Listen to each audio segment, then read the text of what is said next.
2025 will mark 15 years since the New York Jets were in the NFL playoffs. This is what the NFL looked like the last time they were there.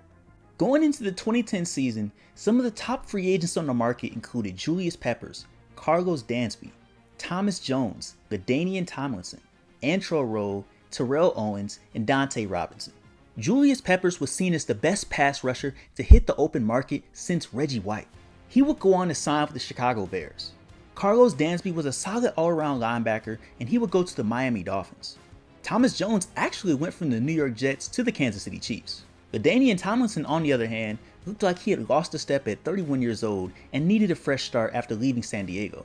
He would go on to sign with the New York Jets. Dante Robinson, a solid cornerback in the league, would play for the Atlanta Falcons. Safety Antrel Rolle will leave the Arizona Cardinals and go be a two-time All-Pro and Super Bowl champion with the New York Giants. And lastly, receiver Terrell Owens at 36 years old was still a #1 receiver, and he would go on to play for the Cincinnati Bengals.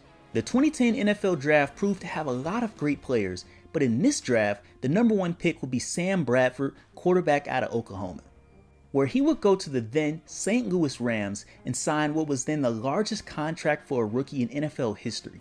6 years, $78 million, and $50 million guaranteed. And other notable names in the top 10 of this draft included Ndamukong Suh going to the Detroit Lions, Gerald McCoy going to the Tampa Bay Buccaneers, Trent Williams going to the then Washington Redskins, Eric Berry to the Chiefs, Russell Okung to the Seahawks, and Joe Hayden going to the Cleveland Browns.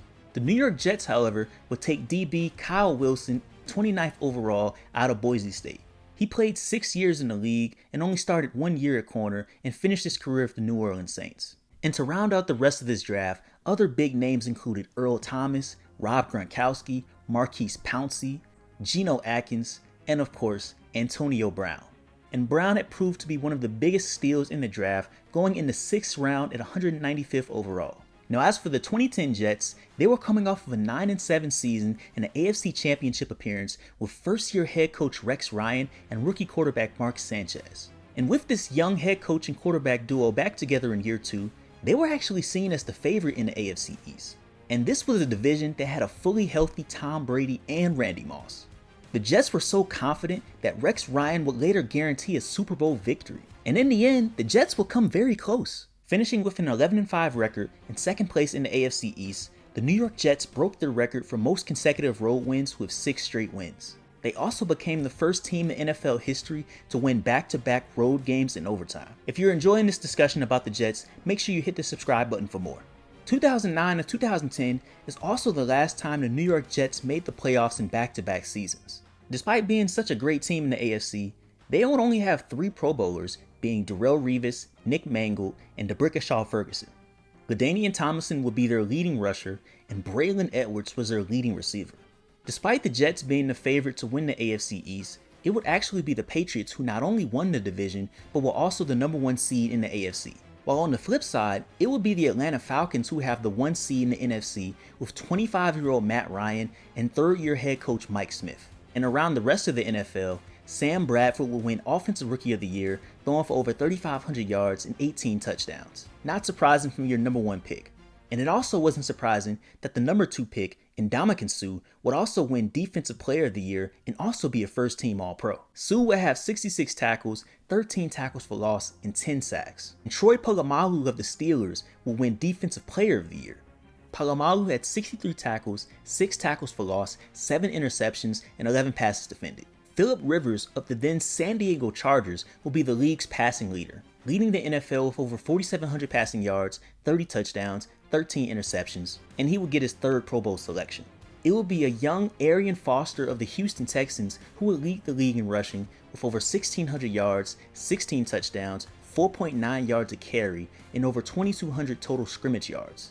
And in his only Pro Bowl season of his career, the Denver Broncos receiver Brandon Lloyd will lead the league in receiving with 77 catches, over 1,400 yards, and 11 touchdowns.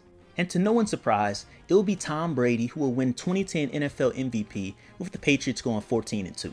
And a 41-year-old Brett Favre with the Minnesota Vikings became the first quarterback in NFL history to throw for over 70,000 yards, have over 500 touchdowns, and over 10,000 passes completed.